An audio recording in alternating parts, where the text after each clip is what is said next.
How many of you came tonight knowing exactly who I am and thinking you know exactly what I'm going to say? I'm an individualist feminist, which is a tradition within feminism that you may not be familiar with. It's also called libertarian feminism. And I'm going to open in an unconventional manner by speaking about my personal background. I've had a great deal of violence in my life. When I was 16, I ran away from home and lived on the street. I was raped, and brutally so. I did not blame the society. I did not blame the culture. I blamed the man who raped me. I've had reason in my life to blame other men. In my 20s, due to a domestic violence incident, I had a hemorrhage in the central line of vision of my right eye that left me legally blind. I did not blame society. I did not blame culture. I blamed the man who put his fist in my face. Every morning I wake up, I know the pain and the importance of violence against women because I see half of the world because of it. I am bringing this up before I bring up the arguments and the evidence, because when a woman like me comes and disagrees with the feminist orthodoxy, what comes back are accusations. I don't know what it means, the significance, the importance of the violence against women. I trivialize rape. Let's put that behind us.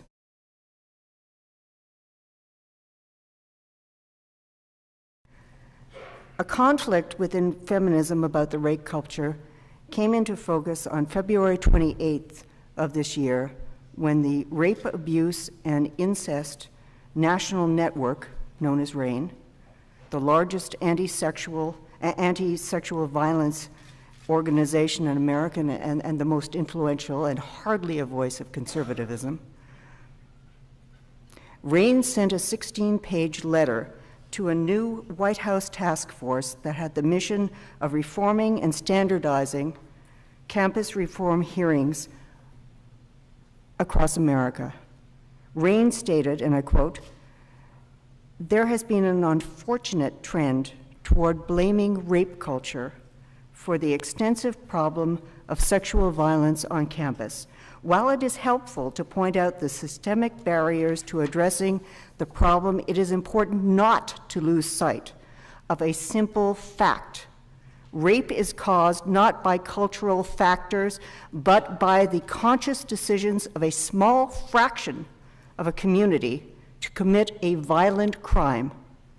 While that may seem an obvious point, it has tended to get lost in recent debates," end quote. RAIN argued that focusing on the, quote, rape culture made it harder to stop sexual violence since it removed the focus from the individual at fault and seemingly mitigates personal responsibility for his or her own actions. I agree.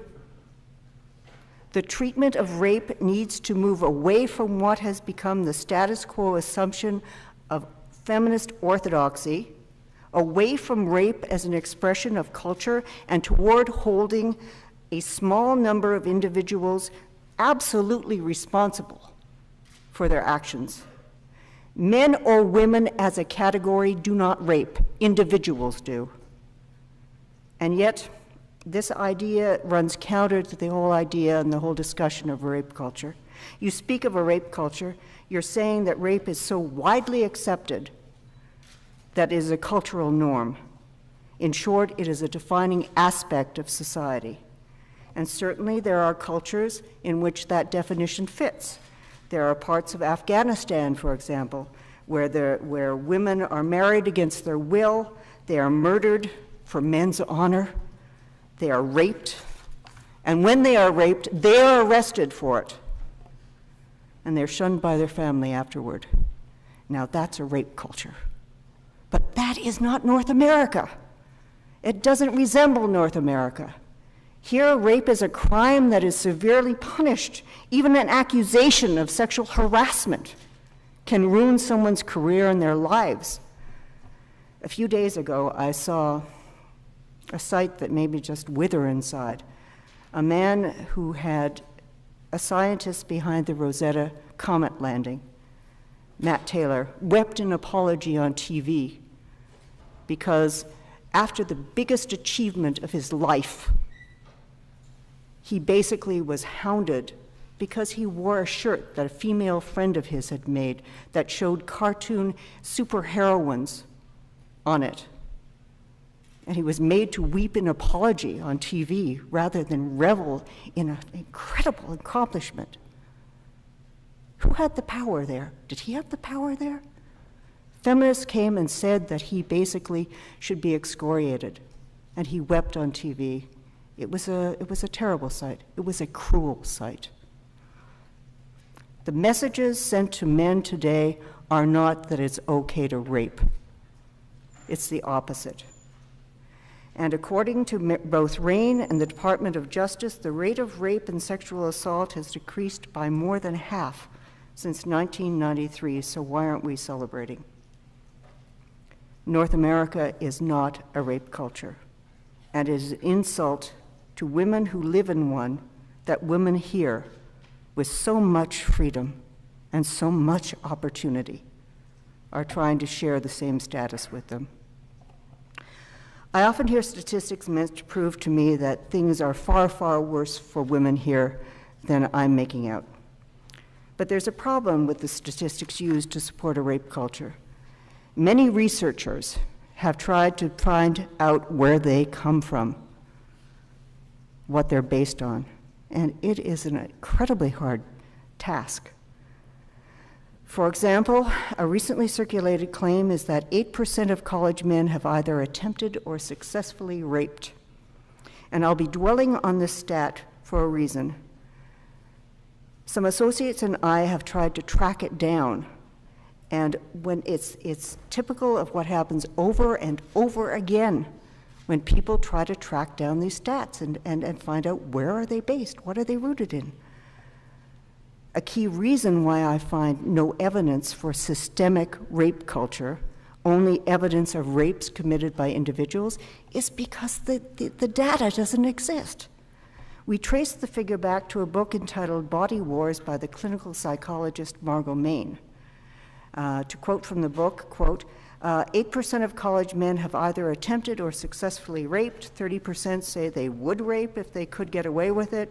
When the wording was changed to force a woman to have sex, the number jumped to 58%. Worse still, 83.5% argued that some women look like they are just asking to be raped, end quote.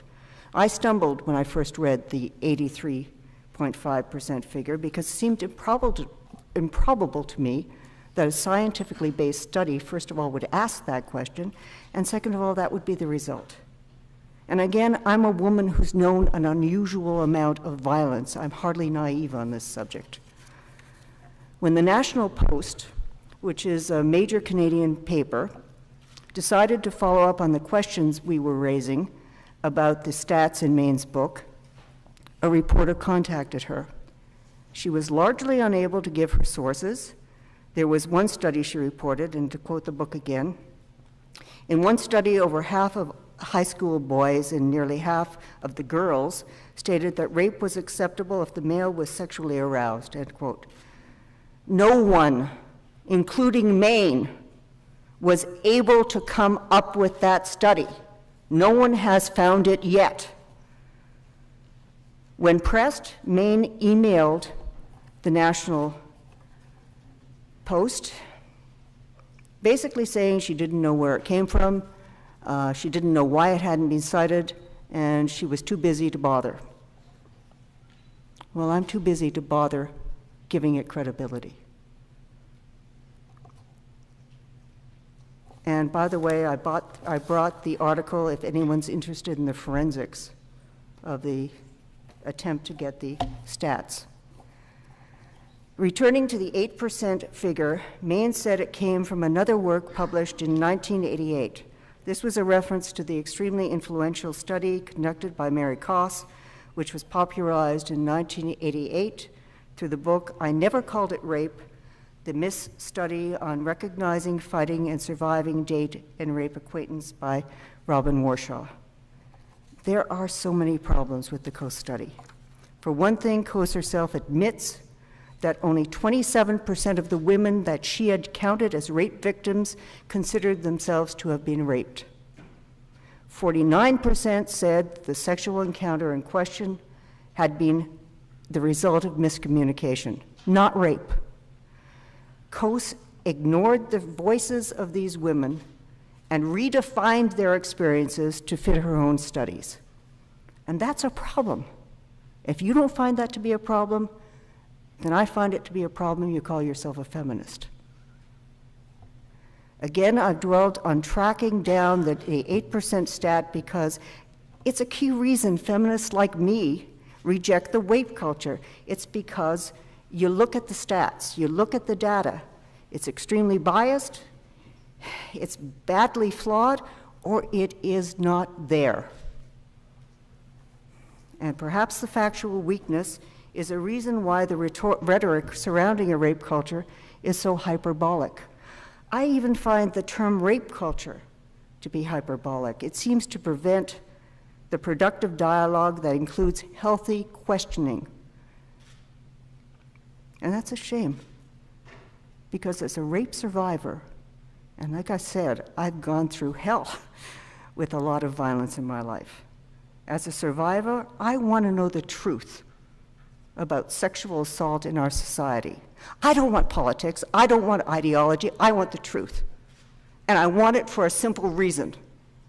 Rape is a hideous crime, and it is never going to be deterred until we deal with its reality, not its politics, but its reality.